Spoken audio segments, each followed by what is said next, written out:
Vou dar um passo atrás, na verdade. Qual que é a tese genérica, assim, entendível para quem não comprou ainda a ideia da MicroStrategy? O que leva uma empresa a fazer isso?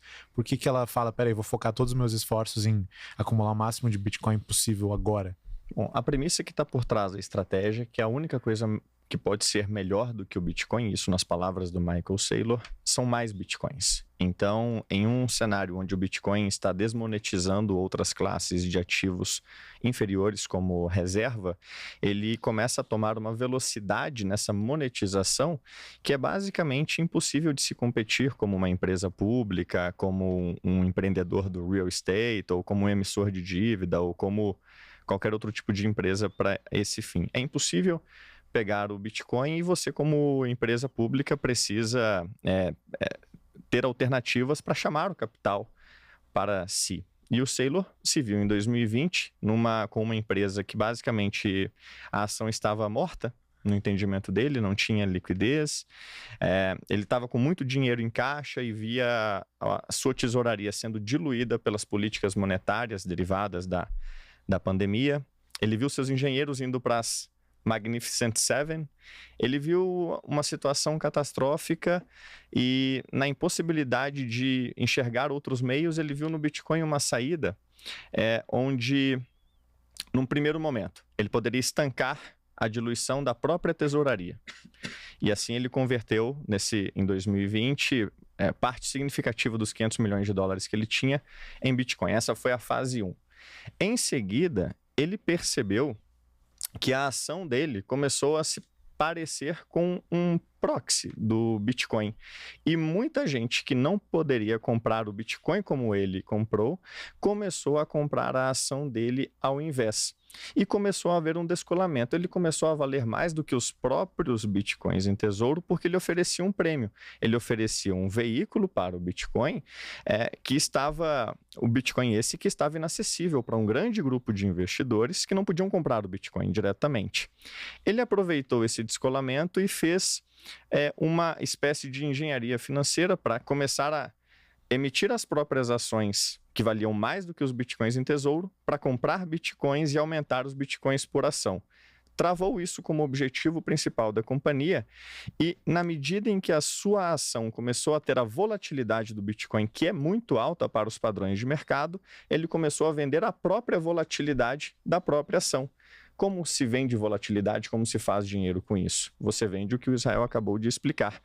Você vende essa volatilidade dentro de produtos de dívida. Ou, em termos técnicos, você vende calls, você vende opções de compra futura, opções de conversão futura da dívida em ação. Resumindo para você, ele começou a entesourar Bitcoin, a empresa dele virou uma espécie de ETF. Começou a receber um fluxo que fez o preço descolar da tesouraria. Ele começou a emitir as próprias ações para comprar mais bitcoins e aumentar a quantidade de bitcoins por ação. Ele ficou absolutamente volátil por conta da volatilidade do Bitcoin e começou a vender essa volatilidade e botou uma máquina em movimento, tocada por essa espécie de reator Bitcoiner, que fez com que ele, em 4 anos, adquirisse 500 mil moedas e 2% do supply de bitcoins. E a tese é que há 300 trilhões de dólares em dívidas ruins no mundo, 85% delas não pagam a velocidade da diluição das moedas, 300 trilhões de dívidas no mundo, das quais o Michael Saylor diz querer pegar verbalmente 1%, emitindo ele mesmo uma própria renda fixa consertada. Ele se entende como consertando a renda fixa, lastreando-a no Bitcoin, e assim oferecendo para esses 300 trilhões em ativos aplicados em dívidas, uma dívida no padrão Bitcoin. E com essa dívida que ele vai emitir e o mercado, precisando dela, ele vai comprar mais Bitcoins, o que vai botar essa máquina em movimento. Tornar a ação dele volátil, permiti-lo vender essa volatilidade e assim por diante.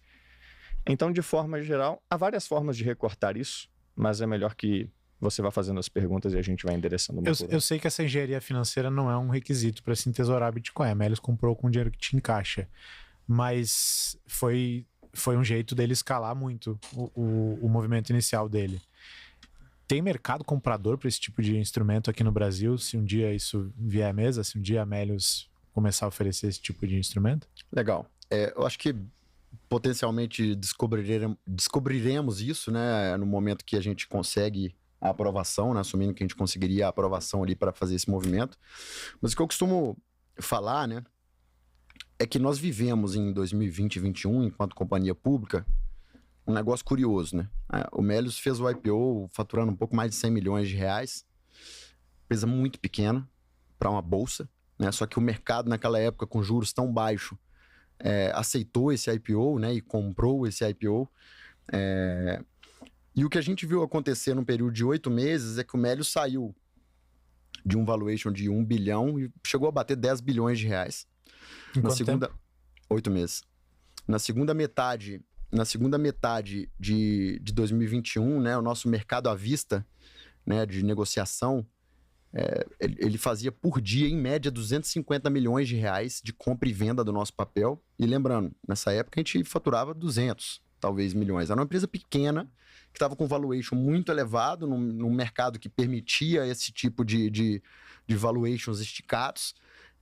E a gente conseguiu surfar, né, esse bom mercado fazendo o IPO e captando um pouco mais de 600 milhões de reais, fazendo o follow-on 8 meses depois, a 6, 7 bi, se eu não me engano, levantando 1,2 bilhões de reais. Então, assim, para uma companhia que pré-IPO tinha levantado 30 milhões de reais em sua história, em 10 anos, e depois levantar quase 2 bilhões de reais em 8 meses, eu acho que isso mostra o potencial do mercado de capitais brasileiro. Uhum. Estamos em outro cenário agora, diferente. Não é o cenário de 2% de taxa de juros, é um cenário que é o oposto disso. Mas, ainda assim, eu acho que todos esses instrumentos que a gente viu funcionar no Brasil, eu acho que eles... É isso que nos motiva a seguir tal estratégia novamente. Assim, eu acho que é possível fazer. Tem, óbvio, sempre a questão da liquidez, de quanto que nós vamos conseguir captar, se é que vamos fazer algum tipo de captação, se é que vamos ser aprovados de fazer esses movimentos, né, com a Assembleia, mas animados, assim, animados por conta desse nosso histórico e de tudo que a gente viveu na Bolsa até hoje. E imagino que muita gente dentro da empresa já seja bastante Bitcoiner hoje em dia, né? Não seja mais só meia dúzia, correto? Olha, dentro da empresa a gente está fazendo esse education, né? Comecei o education no C-Level ali, todo mundo lendo o padrão Bitcoin, começando a entender um pouco mais, tentando entender um pouco mais sobre os fundamentos.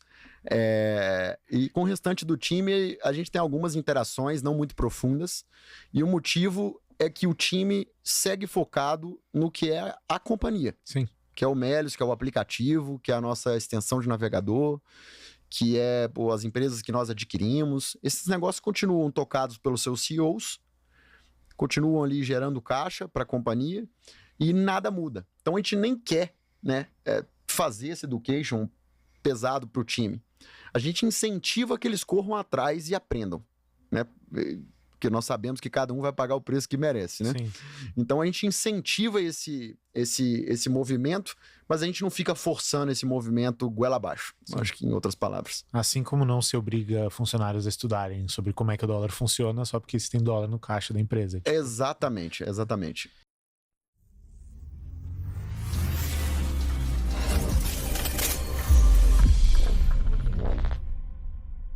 Essa é a área logada de membros da Paradigma.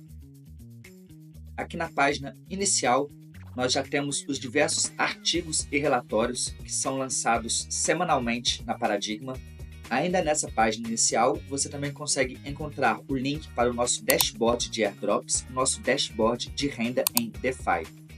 Voltando na nossa barra lateral, nós temos aqui nossas trilhas, que são mini cursos completos abordando diversos assuntos dentro do universo cripto.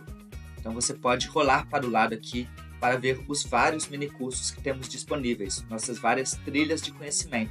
Voltando aqui ao menu lateral, também temos a aba de carteiras, onde temos nossas carteiras recomendadas dentro da Paradigma, e também tem os nossos indicadores de preço para o Bitcoin. Outra área importante para os membros da Paradigma é a nossa sala no Discord. Aqui temos diversos canais, tanto os canais públicos quanto também canais fechados, exclusivos para membros, talvez seja a mais importante e interessante do Discord, onde nós temos updates sobre nossas carteiras recomendadas, ideias de trade ou de operações de curto prazo que podem ser interessantes. Nossos principais relatórios estão elencados aqui também, além de um chat geral, um chat voltado para análise técnica, uma sala voltada para ideias degeneradas de trade, ou seja lá do que for, uma parte apenas para ordinals e runas, outra parte para DeFi e, por fim, uma parte de airdrop, além também de um bot que faz um resumo diário com tudo o que aconteceu de mais importante em cada canal. Então, pessoal, essa é a plataforma de membros da Paradigma e espero que esse mini tour seja útil para você saber o que esperar quando assinar a Paradigma.